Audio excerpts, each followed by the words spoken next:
Amanda with Straightsmile Solutions, straightsmilesolutions.com. And I really would love, before you listen to this video, to go to my previous video that I just posted on being a KOL about an hour ago in my YouTube channel, which is Straightsmile Solutions. If you're finding this video randomly on another, social media portal like Facebook or LinkedIn, you may have to go to Straightsmile Solutions YouTube channel, but we have over 2,500 videos in there, so trust me, there's some golden nuggets in there. Go check it out. All right, so I want to talk a little bit more about some of the trouble I see doctors getting themselves into with their orthodontic cases. And of course, I'm talking about the primary care dentist, the general, the pediatric dentist, and all the other non-orthodontists who are doing ortho out there, which I'm totally fine with. I don't care. As long as you can do it well, to the level of an orthodontist, be my guest. Do as many cases as you want. It's where you guys are doing subpar work and just screwing up the patients, and then we have to deal with them. Or, I guess I have a major sense of justice because people reach out to me all over the world talking about their botch cases and how can I find a doctor to fix this? And I'm like, yikes, y'all, I'm just here to teach doctors. I cannot fix all your problems. So I can send you to a good doctor if I know one in your area. But ultimately, the consumers have to pick the right doctor. And, consumers are very trusting. You say you can do it, they trust you, and then you don't do it right. So let's talk about why I have a problem with orthodontic courses out there. And I'm not saying they're all bad. I think it's impossible. And I think every orthodontist will tell you this. It is impossible to learn things backwards. You have to learn things in the right order, and it is impossible to start with aligners. But that is how all these aligner companies and all these for-profit venture capitalist backed, ortho companies that are popping up, and even almost every ortho brand that's out there that used to make brackets now is making their own in-house aligners, and they now have some type of educational program or company because they realize that these are profit puppies. These are money makers. Once they can get you into these courses or these engines, they'll keep you in there. They're going to charge you fees and get you all excited, and you will just do cases with them. The problem is if they're not teaching you properly, like an orthodontist does, you're not going to have the right outcomes. And then patients are going to be upset when things aren't stable over time, or they get relapse, or their face looks funny, or their speech changes, or their profile looks terrible, or their airway changes, or they're starting to get sleep apnea.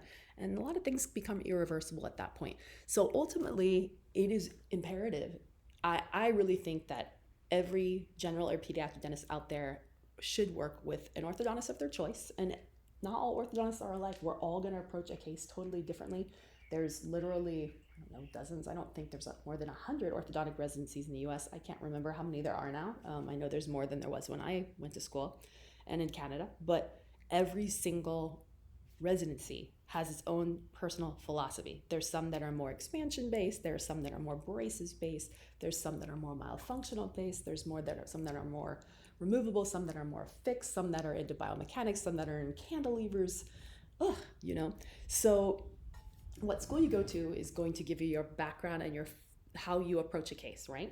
And then, once you're in practice, you're going to try new things. So there's so many different products and systems out there. No orthodontist can work with all of them, right? So if you come work with me on a case, and I literally just had a phone call with a doctor today, and she was like, well, which cases are which companies are you familiar with? Which ones are you comfortable with? And for the most part, my answer is, if it works well in your hands, we can do it. I just might not have experience with it, so I might not be able to give you as much help.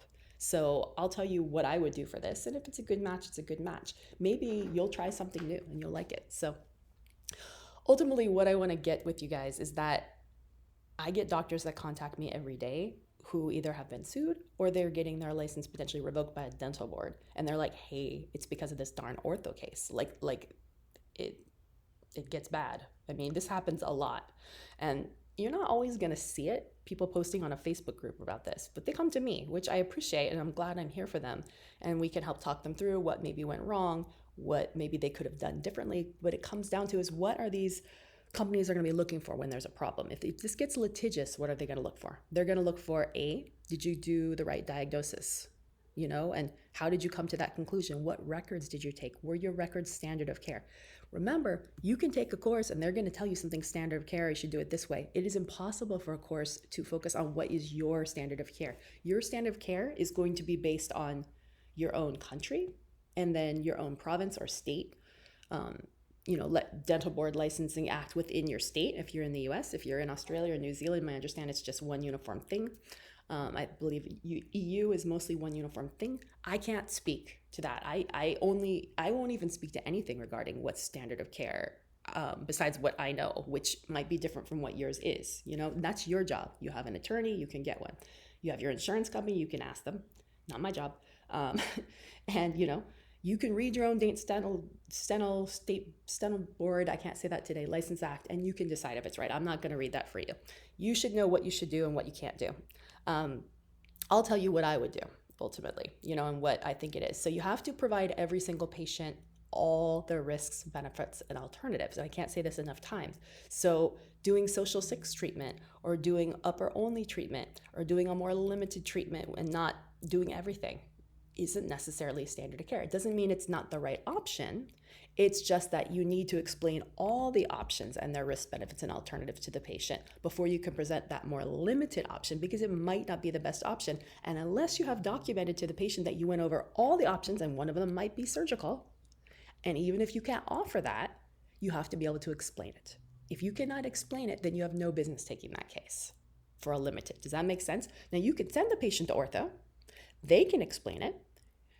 Sometimes they come back with a paper with a diagnosis and a treatment plan, and it goes over all the risks, benefits, and alternatives. And then boom, as far as I'm concerned, you're covered. You just have a copy of that. Patient went to so-and-so, got a treatment plan for this, this, and this. I mean, you have to be able to explain what the difference is between your plan and that plan. So again, if you can't explain it, you have no business taking that case. So I'm just going to keep beating this drum and telling you guys this, because until you guys stop making mistakes and getting yourselves in trouble, I'm still here to help you out. So just be cautious with what you're learning in your courses. I'm not a fan, honestly, of ortho courses at all. I have 2, and they're literally just information. They're a bunch of on-demand videos. There's a lot of good information in there, but I tell people you have to work with an orthodontist on your first 50 to 100 cases in order to really know what's going on. All right, thanks so much.